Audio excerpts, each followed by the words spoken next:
Hello student, आज का जो प्रोसीजर होगा हमारा वो है राइस ट्यूब इंसर्शन, उसको एनजी ट्यूब इंसर्शन भी बोलते हैं हम। अच्छा, नेक्स्ट करते हैं मूव के इसके किस किस साइज़ के होते हैं। पीडियाट्रिक के लिए जो है सबसे छोटा साइज़ होता है हमारा, वो होता है 8 गेज का, जो कि ब्लू कलर में आता है। नेक्स्ट जो आता है हमारा 10 गेज, जो कि हमारा ब्लैक कलर का होता है।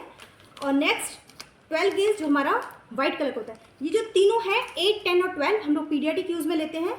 नेक्स्ट आता है हमारा ग्रीन, जो कि 14 गेज का होता है। ये अडल्ट में यूज़ करते हैं फॉर फीडिंग। नेक्स्ट आता है हमारा 16 गेज का ऑरेंज कलर का। और नेक्स्ट आता है आपका 18 गेज का, जो कि आपका रेड कलर का। और 20 गेज का जो होता है वो आपका येलो कलर का होता है। अच्छा, अभी हमारे पास में जो पेशेंट है वो एक एडल्ट पेशेंट है, और इस पर हम लोग राइस ट्यूब प्रोसीजर को क्या करेंगे, परफॉर्म करेंगे। इस प्रोसीजर के लिए क्या क्या आर्टिकल्स चाहिए। फर्स्ट, आपको एक स्मॉल मैकिंटोश चाहिए, ठीक है। नेक्स्ट आपको एक फेस टॉवल चाहिए। एक आपको पेशेंट के अकॉर्डिंग, नीड के अकॉर्डिंग आपको क्या करना है, राइस ट्यूब लेना है, जो कि मैंने 14 गेज का लिया फॉर फीडिंग पर्पस। एक आपको ग्लव्स चाहिए स्टाइल, आपको फिक्स करने के लिए फिक्सेसर चाहिए, आपको वाटर जेली चाहिए फॉर लुब्रिकेशन, आपको गॉस पीस चाहिए होगा, एक 10 ml का सीरिंज चाहिए फिक्स को चेक करने के लिए, एक किडनी ट्रे वेस्ट को रखने के लिए, और एक बाउल विथ नॉर्मल वाटर और डिस्टिल वाटर। इसके अलावा नेक्स्ट आपको क्या चाहिए, एक स्टेथोस्कोप फिक्स को चेक करने के लिए। अब प्रोसेस की तरफ मूव करते हैं। सबसे फर्स्ट आपको हैंड वॉश करना है और ग्लव्स पहनना है।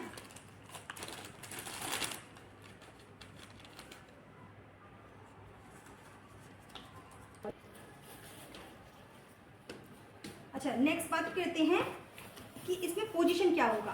पेशेंट का सिटिंग पोजीशन और हाई फॉलो पोजीशन में हम क्या करते हैं, राइस ट्यूब का इंसर्शन करते हैं।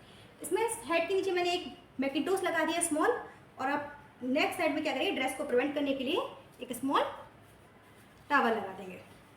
नेक्स्ट आपको क्या करना है, पेशेंट के साइज के अकॉर्डिंग आपको राइस ट्यूब लेना है।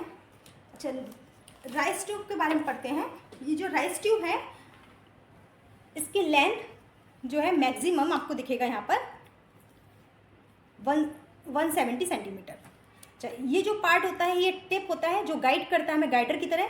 इसके अलावा साइड में, लेटरल साइड में कुछ होल होते हैं, इसको लेटरल होल बोलते हैं। इसमें जो है ग्रीन कलर का आपको पूरा मार्क दिखेगा, ये रेडियो ऑप्टिक लाइन होता है, जो कि हमारे एक्सरे जब हम उसको डालने के बाद अगर उसमें यही रेडियो ऑप्टिक लाइन जो है उसमें विजिबल होता है।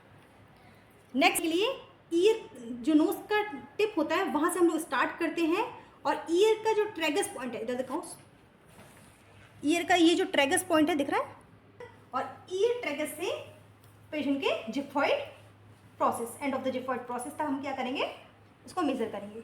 लाइक इस पेशेंट का मेजरमेंट कितना आया है, नियर बाय 150 सेंटीमीटर।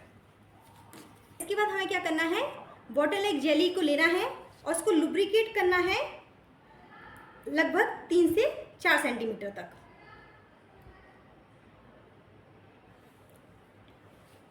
पेशेंट को आपको जब आप ट्यूब डालोगे उसको बोलना है कि धीरे धीरे अंदर की तरफ, लाइक जैसे वाटर हम सॉलो करते हैं, पेशेंट खाना खाता है उसकी तरफ उसको क्या करना है, सॉलो करना है। और बेसिकली अगर पूछा जाए कि नेक्स्ट आपका मोस्ट प्रेफरेबल, जैसे नोस्ट्रिल आपको पता है 2 है, तो उसमें से राइट और लेफ्ट हम मोस्टली किसका यूज़ करते हैं, लेफ्ट नोस्ट्रिल का।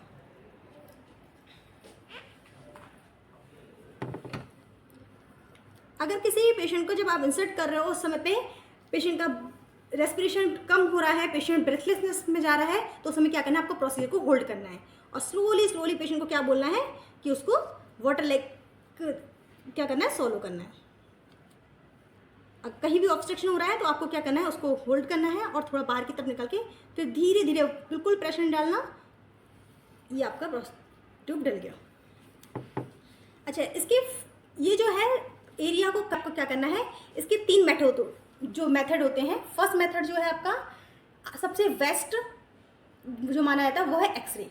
आप एक्सरे करिएगा, उससे आपको पता चल जाएगा, उसमें आप क्या कर सकते हैं, चेक कर सकते हैं रेडियो ऑप्टिक जो लाइन है उससे कि परफेक्शन है कि नहीं। सेकेंड, आप क्या कर सकते हैं, गैस्ट्रिक जूस जो कंटेन है, आप क्या करेंगे, 10 ml का सीरिंज लेंगे और यहाँ से आप क्या करेंगे, एस्पिरेट करेंगे।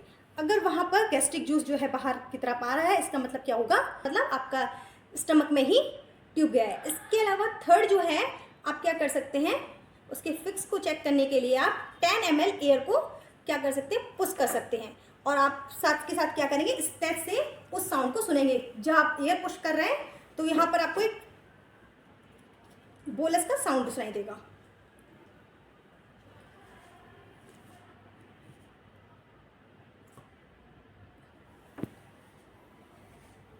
जब आपको कंफर्म हो चुका है कि आपका ट्यूब जो है सही प्लेस पर प्लेसमेंट हुआ है, देन उसको आपके बाद क्या करना है, उसको फिक्स करना है।